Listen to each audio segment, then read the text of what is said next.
Witch Hat Atelier is one of the most exciting fantasy series we've gotten in a long time. I had the pleasure of catching an early screening, and aside from the gorgeous art and charismatic cast, I remember thinking, why does this show feel so different? And then it hit me. Aha, these hats are really pointy.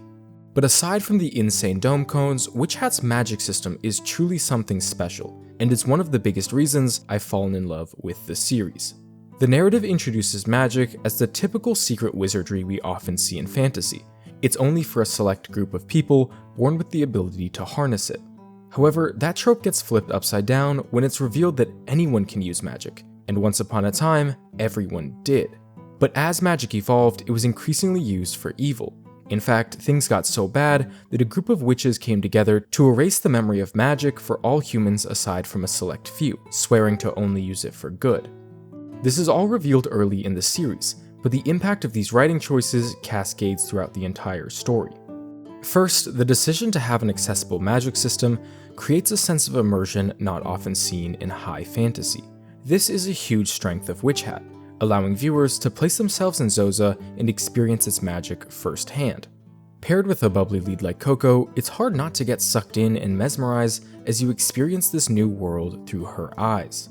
But accessible magic has a more important purpose than just immersion. It drives the main conflict of the story. This is a really interesting concept that isn't explored often in fantasy.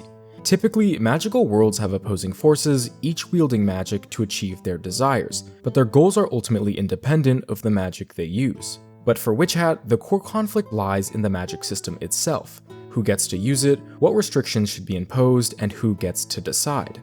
Throughout the story, we see instances where the Pointed Hat group's dogmatic approach to magic actively inhibits good from being done.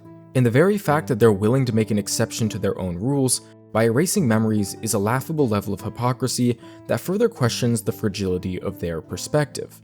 At the same time, we also see the consequences of the Brimmed Cap group's flippant approach to magic. The audience knows that the correct approach likely lies somewhere in between, allowing freer use of magic, especially to do good, while restricting distinctly dangerous types. But the unique history and perspectives of these two groups force you to pick a side, when in many ways, both are compelling and both are wrong. This dichotomy also parallels Coco's personal journey. She loves magic, but due to her mom's circumstances, it's quite possible that to save her, she'll have to break the rules of the Pointed Hats. That level of tension and moral ambiguity stemming from the existence of a power system alone is really effective storytelling. Still, Witch Hat doesn't stop there, because the way its magic actually functions is just as unique. The magic of Witch Hat Atelier follows clear rules built from three core components: runes, keystones, and glyphs. This kind of system is often referred to as hard magic, where limits and logic are clearly communicated. Because of this, Witch Hat's magic has a unique identity. It feels almost academic. The various glyph compositions that we see are routinely justified, and the audience often gets to see the logic behind certain glyphs and the reasons they succeed or fail. This type of magic creates the opportunity for Witch Hat to do a bunch of really cool things. First, because the system is so structured, differences in skill don't come down to mana, willpower, or talent, they come down to how well someone understands and executes the core facets of creating magic. For example, the quality of a spell is tied to how precisely its components are drawn, meaning a witch needs steady hands and careful control. And since witches are constantly looking for ways to solve problems, creativity becomes just as important.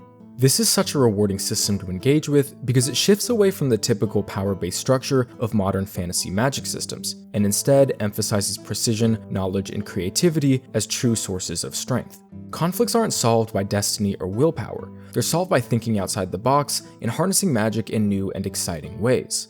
In fact, at some point while reading the manga, I started viewing witches less like magicians and more like engineers and artists. This makes it easy to imagine a child watching an episode of Witch Hat and immediately wanting to draw a glyph of their own, curious what kind of magic they could create. Another nice byproduct of this worth mentioning is that Coco being good at magic doesn't require any suspension of disbelief. When she and Kiefer first meet, he's already surprised by how steady her hands are, so as the plot progresses, her catching up to her peers feels realistic, because she already has a strong foundation in one of magic's crucial skills. This is a refreshing change of pace from typical magic stories, where characters often progress through sudden bursts of emotion or hidden potential. Because of its unique magic system, in Witch Hat, growth feels more grounded. Lastly, I want to talk about how Witch Hat's magic resonates throughout its world, because I think this is what sets it apart the most. In many fantasy series, especially those where magic is hidden, it doesn't consistently reshape or structure the wider world in any meaningful way. Take Harry Potter for example. It's a great series, but its magic is largely contained within Hogwarts, which makes for a simpler storytelling structure, since most of the outside world can function as a reflection of reality. To be clear, this isn't necessarily a flaw, it's a deliberate and effective choice, but it does make the world building much simpler. The creators of Witch Hat took a different approach. Magic doesn't just exist in the world, it defines it. Around every corner, you see magic in everyday use that just makes sense. From sylph shoes to window ways, every chapter introduces a new application that makes you think, of course that exists, why didn't I think of that?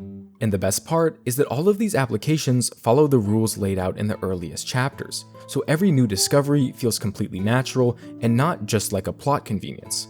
Here's a perfect example. Witches wouldn't want to be restricted to pen and paper, right? So at a magic shop, you can buy tools to carve or burn glyphs into different materials. Of course that exists, and it's something so simple, yet so many authors wouldn't think to include it. And half the time, these explanations are tucked into the background or mentioned casually in dialogue. It's a completely unnecessary addition, but it enhances the experience so much. And this attention to detail isn't just limited to tools, it extends to the systems and structures built around magic.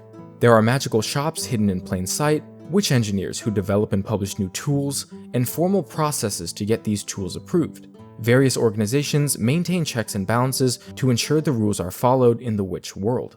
At every turn, you're reminded that magic is fully integrated into this world, and that level of thoughtfulness makes the world building feel incredibly cohesive. I really can't sing its praises enough. And those are the main reasons that I think Hat Atelier feels so different. It's not just that its magic has rules, or that it's visually creative, or even that it's deeply tied to the world. It's so many aspects working together that are clearly the product of a labor of love. The system is learnable, which makes it immersive, it's restricted, which creates conflict, and it's fully integrated into the world, which makes everything feel cohesive. And because of these writing decisions, every discovery feels earned, every conflict feels meaningful, and every small detail adds up to something much bigger. It turns magic from something you simply watch into something you actively engage with. In a nutshell, Hat Atelier's biggest strength is that it doesn't just show you a magical world, it invites you into its pages to experience it for yourself. Thanks for watching. As the anime catches up to the manga, I'd love to make more content on Witch Hat, so let me know if there are any characters or topics you'd be interested in watching me cover. For more content like this, don't forget to subscribe, and I'll see you next time.